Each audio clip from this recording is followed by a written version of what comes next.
Vsi, ki svoje spanje zaupate vodni postelji Lectus, ste se zagotovo že srečali z našo storitvijo letni servis. To je ena izmed možnosti letnega vzdrževanja, pri kateri se naš serviser oglasi pri vas na domu in poskrbi, da je vaša vodna postelja Lectus res v top formi. Po novem pa lahko letni servis opravite sami doma, skoraj kot profesionalci. Slediti morate samo 7 korakom v tem videu, vzelo pa vam bo približno pol ure časa. Za demonstracijo sem povabila sodelavca Matica, ki se na vodne postelje res spozna in je ta prava oseba za tole nalogo. Živijo, Matic. Živijo, Monika. Ja, tako je. Danes bomo pogledali, kako upraviti letni servis, ampak na začetku en nasvet z moje strani. Pustite vse domače živali pred vrati spalnice in pa snemite si vse prstane, zapestnice, vse, kar bi lahko poškodovali vodna jedra. In kar boste potrebovali pri letnem servisu, je regenerator, čistilo za vodno posteljo ali robčki čistilni, lahko pa tudi samo mokra krpa in pa nekaj za odstranjevanje zraka. Najbolj tale črpalka ali pa ventil, nepovratni ventil za vodna jedra. To je to, najbolje, da se kar lotimo dela. Nagovorjeno.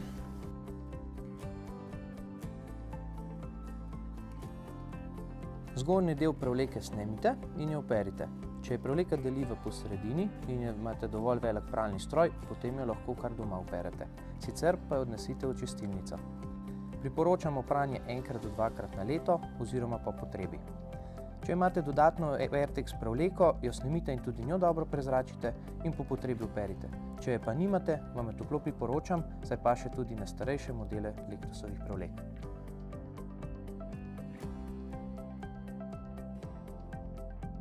Za čiščenje jeder boste potrebovali čistilo ali čistilne robčke, če pa tega ni, pa lahko samo vlažno krpo. Jedra obrišete po celotni površini, ob robu, lahko majčkeno se naslonite, da se odmakne od roba, obrišete do tam, kjer dosežete. V vogalih lahko jedra tudi majčkeno privzdignete, ne pa pozabiti tudi na sredino med jedroma, kjer se tudi nabira dosti umazanije. Pri brisanju jeder opazujte material, če je kje nastala kakšna poškodba ali pa lahko nastane. Tukaj bi vas rad opozoril tudi na to, da jeder ne dvigujete previsoko, saj lahko pri tem poškodujete dušilce, če ne drugega, pa tudi svoj križ.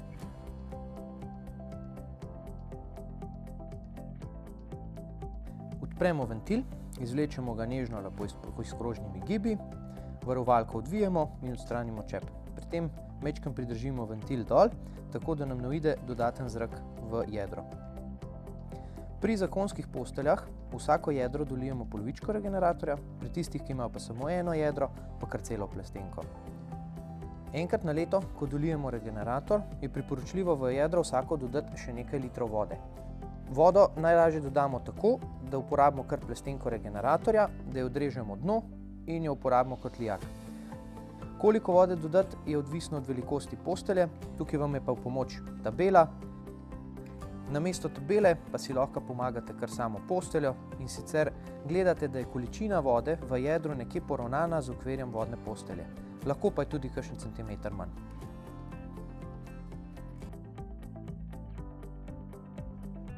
Za odstranjevanje zraka z vodnega jedra je najbolje, da si pomagate ali s črpalko ali pa z nepovratnim ventilom. Namestimo črpalko ali ventil nepovratni in se lotimo odčrpavanja. Najbolje je, da se tega lotimo takrat, ko je postelja nekaj časa mirovala, saj se ves zrak nabere na površini. Takole zrak spravimo od glave proti ventilu počasi in izčrpamo do te mere, da voda pride do ventila. Nato odstranimo črpalko, pri tem pazimo, da nam ne uide dodaten zrak v jedro in sicer najbolje tako, da ventil rahlo pritisnete k tlom. Odstranimo črpalko, pritisnemo še malo ventil, da pride gladina do vrha ventila, ventil zapremo in s tem smo končali odzračevanje.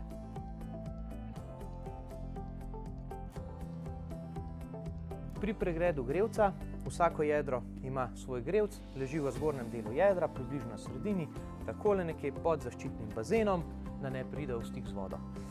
In umaknemo malo jedro, damo roko pod vodno jedro, začutimo, kje je grelc, vzamemo v roke termostat, rahlo povišamo temperaturo, da se vklopi lučka pomeni grevc začne greti, spodaj čutimo, da se segreva, zmanjšamo temperaturo nazaj, lučka ugasne, malo počakamo, segrelec začne ohlajati, kar pomeni, da primerno deluje. V primeru, da lučka konstantno gori, jedro je hladno in grevc ne greje, pomeni, da je prišlo do neke napake, nas pokličete, bomo prišli pogledati in odpravili problem.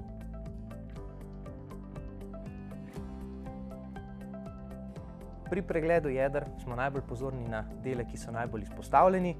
To so največkrat vogali jeder in pa deli, kjer se oseda vstaja ali pa pri nogah, če se dostikrat preoblačite na postelji.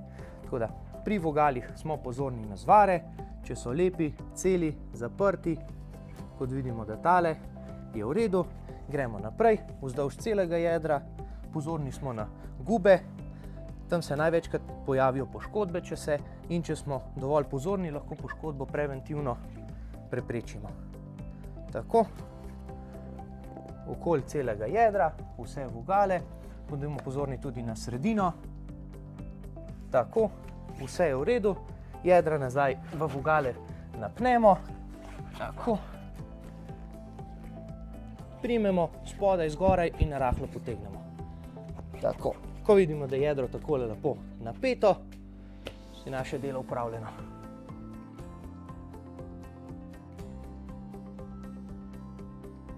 Da je pa čiščenje vodne postelje še lažje, vam priporočam higienske rjuhe, ki pridejo nameščene na jedra in prestrežejo večino umazanije, ki pade čez prevleko na vodna jedra. Tako da te se menja nekje 2-krat ali 3-krat na leto, se jih prepere, takrat, ko se čisti postelja. Tako, zdaj nas čaka samo še zadnji del in to je nameščanje očiščene prevleke. Prevleko namestimo tako, da je etiketa za vzdrževanje pri nogah. Če imate Airtex, pred prevleko namestimo še Airtex in nato na tega zgornji del prevleke. Matic, kaj pa če do večera naša prevleka, ki smo jo oprali, še ni suha oziroma še nismo dobili iz čistilnice? Ja, v tem primeru pa lahko napnete gor samo Airtex, če ga imate, če pa ga nimate, pa kakšno debelejšo odejo ali pa deko, čez pa rjuho, pa ste čisto dovolj dobri za tisto noč. O, super, to je pa res dober nasvet. Hvala, Matic. Malenkost, dobro upravite, če pa potrebujete še kakšen dodaten nasvet, veste, kam se lahko obrnete. Tako da se vidimo. Hvala lepa. Čau.